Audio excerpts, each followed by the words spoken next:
Hi everyone, welcome again to Bake Your Way Kitchen. Today we're doing a classic meatloaf, and the reason I'm showing you this, I know it's been done tons of time on YouTube, and it's just a very well-known recipe.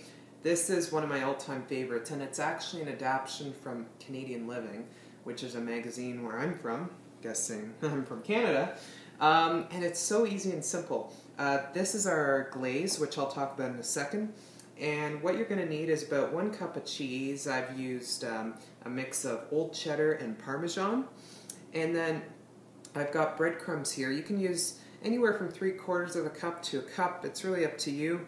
I used about half of a small onion, and I used celery. Now I know celery is not typical. I usually put carrots in my meatloaf, but I didn't have any carrots, so I substituted this. So it won't be as sweet, but we're making up for it with the glaze. Anyway, I used about 1.5 carrot or celery, probably about half to 2/3 of a cup. All my ingredients will be in the instructions below. I got my eggs here, and I got my ground beef here. Now, if you're looking at this ground beef and going, "Whoa, it looks weird," it's not bad. It hasn't been in the fridge for days. It's just been frozen for a while. I let it thaw.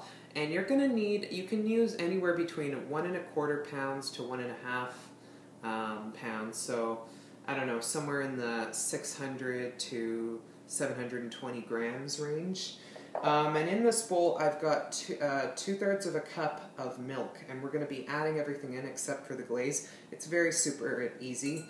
The first thing you want to do is just beat these eggs with your little mini whisk. Just lightly beat it, just in advance before putting it in with the milk. Alright, so now I'm going to add this in with the milk, and I'm just going to grab a spatula, and we simply add all our ingredients in. And here's our cheeses. As I mentioned, I used old cheddar and Parmesan. You can use what you have on hand. I personally think it's great with Parmesan. If you can add that, that's great. And here's the meat. It's still got a little bit of the juices there. Just move that to the side, whoa, so you can see. And just so you know, you will need a loaf pan and grease it, and then set your oven to about 350 degrees Celsius, 180 degrees, 350 degrees Fahrenheit, 180 degrees Celsius. I don't know why I always mix up those two. Anyway, so the next thing you're going to want to do is mix it in.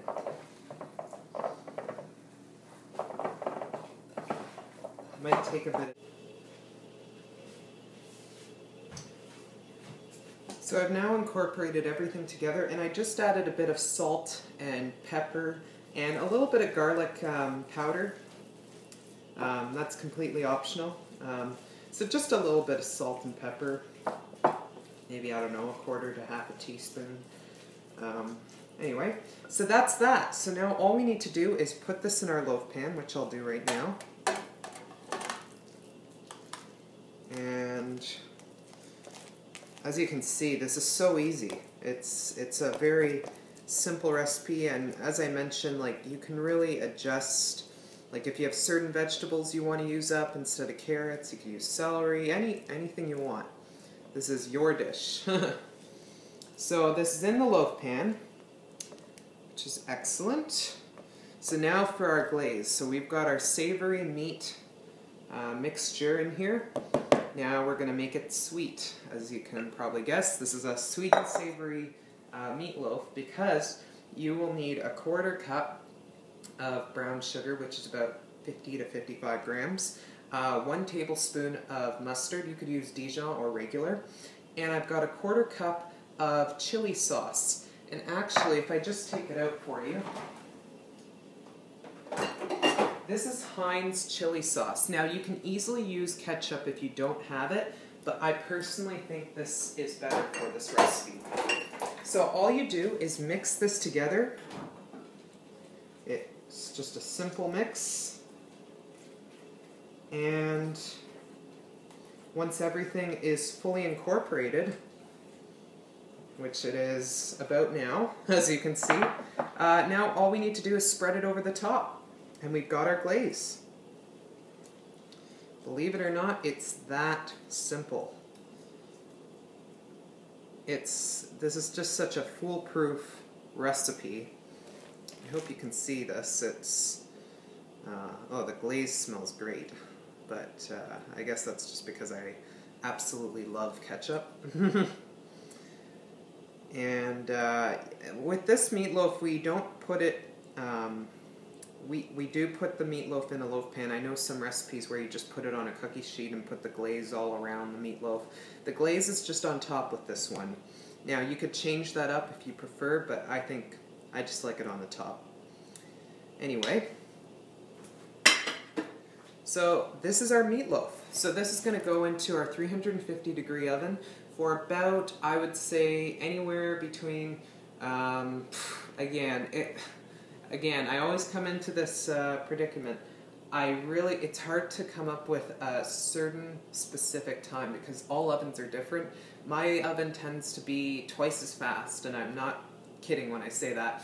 So you're going to look for anywhere around 30 to 50 minutes. You're looking for the top to completely, you're looking for the top to become nice and a bit crispy. The glaze will it'll set for sure.